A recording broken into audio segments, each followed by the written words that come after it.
Last year, I made my first video that blew up, and it was all about how I felt about Honkai Star Rail's designs were becoming all the same. I went over every character in that video up until version 2.3, and now that a year has passed, I'm here to do it again. This time, I won't have any story context as I actually ended up quitting not much longer after that video was made. I'll be looking solely at the designs and telling you all what I think. I'll also tell you if I'd end up pulling for them or not, just for fun. Jumping right into it, we have version 2.4 that debuted Yunli, Jiaoqiu, and March 7th's Hunt Path. Let's start with Yunli. At first glance, she's cute. However, I cannot deny the fact that she falls into the design pattern that numerous female characters had before her. The detached sleeves, and the dress with skin showing through parts of it, the design does deviate from that pattern as she has no shoes and a nice long scarf/cape. I like the color palette they used for her as it consists of many white, green, and red. The red scarf really pops and it draws my eyes toward it, and after I can appreciate the other intricacies of the design. While cute, I personally would not be pulling for her if I was still playing the game. Jiaoqiu. I saw this Foxman on my timeline plenty, and I read that many were not a fan of his design. I read a lot of glorified NPC comments and blind jokes about the poor guy. This is the only character I looked into story-wise, so there's a bit more bias, but I relate strongly to characters who have eye injuries. That alone makes me appreciate and connect to this character far more than I originally would have. Design-wise, while I don't think it's a bad design, it's not the most memorable one out there. He wears your typical jeans and has white and red colors in his main scheme. What I do like is that his eyes are closed for more reasons than just an anime trope. Oh, and of course the pink hair. I really like pink in case you haven't noticed. While the design itself is decent, I probably would have pulled for him if I was still playing. March 7th. It seems that March 7th is still in the lead for the most varying designs. We have her original form, her skin outfit, and now her Hunt Path design. While I really love March 7th's original design, I do like this one too. No, not just because it's pink, but that does help. This is the first female design in a long while that finally breaks away from that pattern I mentioned heavily in the first video. Her sleeves are attached and she's not showing that much skin, and she has these cute little buns on the top of her head. All things considered, her design is pretty symmetrical for your Hoyoverse game as well. We have different color ribbon stocking lengths and a little extra ankle garment, but that's about it. All in all, March 7th and Dan Heng were the reasons why I downloaded the game in the first place, and so I definitely would have gotten this March 7th design. I don't know if you have to pull for it in-game like Inhibitor Lune, or if it's unlockable like the Trailblazer paths, but I'd still try to get it. Now we're going on to version 2.5 that debuted Fei Xiao, Lingsha, and Mose? Fei Xiao, she's a designer that screams tough. I like her jacket and the little wave pattern on her skirt. She has a nice color scheme of white, blue, and black which tie into each other pretty well. I would just add a little white on her shoes to balance that color out more, but that's about it. What bugs me though is the amount of belts she has around her shoes. I promise you do not need that much belts. The red color is used pretty sparingly to bring your eye to the jade charm, hand, and chest. While I think this is a tough looking design, I probably would be skipping. Lingsha. I just praised previous designs for breaking away from the same old pattern, but I'm afraid we're back with it in Lingsha. I actually thought she may have been a different path for Sparkle at a first glance. While I really love the skin turning red near her arms and legs, this character just feels really uninspired. While looking through photos, she seems to have this cute little bunny companion, which is pretty cute. I'll give her points for that, but design-wise, I just don't care for it. If we hadn't seen so many designs like her previously, I think I would like it more. I'm sorry, Lingsha fans. Moza. I looked it up and that's how you pronounce it? I'm trying my best. So according to this release roadmap I'm looking at, this guy was the last 4-star you all got. Here I thought Genshin was poor with its 4-star releases. This guy is pretty cool looking, I'll admit. He has a much darker color palette of purples and blacks, which makes me wonder if he's supposed to blend in with the night-like environment or something. I like how they put red on the inner parts of his clothing to make it pop out. I do find that quite a bit of the darker colors blend together, making it a little hard to see distinctive parts of his design, but I'd say he's cool regardless. If I was still playing, I'd be happy to pull him for my account, that is, if I don't get super unlucky as he's a 4-star. Now we're jumping into 2.6, which only released one new character with Rappa. Now, this is a breath of fresh air for female Honkai Star Rail designs. She has a nice color palette of red, white, and black, and she has a hat with horns. That's really fun. She's quite bright and colorful, and I think I see a graffiti spray can on her hip. If she does graffiti, then it makes a lot of sense for her design to be the way that it is. I like the splashes of color she has on her cape, I think that's what it is, behind her back and her shirt. While it's a little weird to have one jacket sleeve completely on and her other arm free, I think it's a pretty fun design. I'd probably pull for her. Here comes version 2.7, which was originally the version I was going to stick it out for so I could get Sunday. I didn't make it though.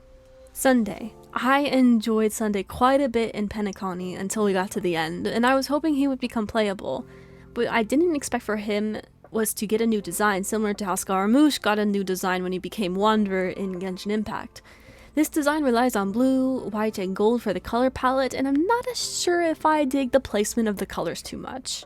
I can see what they were going for by having one side of his coat dark blue and the other white, but I think it could have benefited from intertwining those colors together just a bit more. It doesn't have to be anything crazy, but some details to really tie it together. I've always liked the little halo and the wings both he and his sister had, so I'm glad to see those part of his design still make it to the playable version too. You already know my answer that I'd pull for him, but overall I think his design is solid. The gold on the inner parts of the clothes help break up the shapes as well. Fugue. Having gone through Ting Yun's story, I was so excited to see Fugue get announced. I always thought Ting Yun's design was pretty, albeit following the same old pattern, so I was curious on how they would handle Fugue. Her brown, dark red, and gold color palette is absolutely gorgeous, and I like how they removed a lot of the white colors from her design. While the shape is still somewhat similar, it looks like the sleeves are attached to the dress this time, and she doesn't have those asymmetrical tights. As far as an updated design goes, this one is really nice. If I was still playing, I would try to pull for her, but after I had gotten Sunday. I hear that this patch had a lot of hard-hitting 5-star units rerunning, so it probably would have been tough to choose between them all. We're now jumping into the Amphorius characters, and I have seen these floating around everywhere on social media. It was seeing this cast that made me want to make this update video, as many of the designs became so unique. Aglaea, this design is gorgeous, and it definitely reminds me of a Greek goddess. The white and gold colors work so well together, and making her hair blonde was such a nice choice. Then you have this darker gold/brown on the inner side of the clothes to make the rest really pop. I also hear that she's blind. Let me know if that's the case, but even if she's not, this is a character I definitely would have pulled for upon release, and I think this is the most unique design they've had in a long time. The Herta. In my previous video, I mentioned how Puppet Herta had the most simplistic design of the entire cast, but I also speculated that if we got the real Herta, that she'd get a lot more intricacies. Looks like I was right. I'll be real, it was very hard not to draw the Herta when she was first revealed, and unfortunately other art projects of mine took priority. The black, purple, and white is a gorgeous color palette, and they weave them together very well. I also really love the keyhole near her chest and the key necklace, as it helps tie her to all of the puppets that she's made. The hat is really nice, and it sets her apart from other characters, and it reminds me of Lisa's in a way. Her theme is really well done, and she would have been a must pull for me as well. Now we're in the next version where both Trivi and My Day were released. Trivi. This trio is really cute, and I like the idea of one main god splitting into 3 smaller versions. I have seen adult Trivi, and she's super gorgeous too. The white, gold, and red color palette works nicely, and I like how all 3 of them have little details to set them apart, like their bangs and flowers. Though I would have done something different for the one trio's bangs covering both the eyes. I'm not sure if there's a symbolic meaning that's explained in the story behind that. Maybe there is. This seems like a really fun character, but I'd probably skip in favor of other units. My Day. Now, he's very different from the male characters we've seen in Honkai Star Rail so far. Well, aside from being imaginary, that is.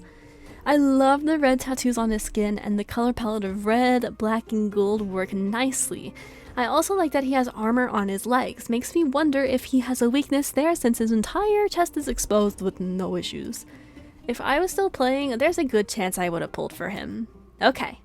Now we're in 3.2, and this is the patch I know a little bit more about because of the whole Castorise global passive situation. Let's start with Castorise. She has a very pretty color palette that focuses on white and various purples.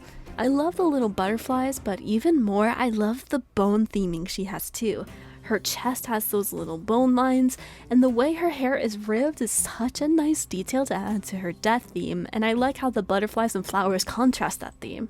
The back of the dress has purple on it so the inside can make the rest pop out. She's a really cute character with insanely beautiful animations, but I honestly would have skipped. I can appreciate the level of work and thought that went into her design, but it's just not for me. Anaxa. This is another Honkai Star Rail character I kept seeing a ton of fan art for on my timeline, and he honestly looks pretty cool. No, it's not just the eye patch that's making me say that. He has white, dark green / blue, and black color scheme. I find this design actually pretty busy, and it took my eyes a moment to try and break everything up. I was immediately drawn to the brighter color of his mint-like hair and the little red band on his one arm. He also has an interesting black to teal pattern in the middle of his chest. I'm not sure if the asymmetrical sleeves were necessary, but overall I think it's a cool design. Just a bit busy.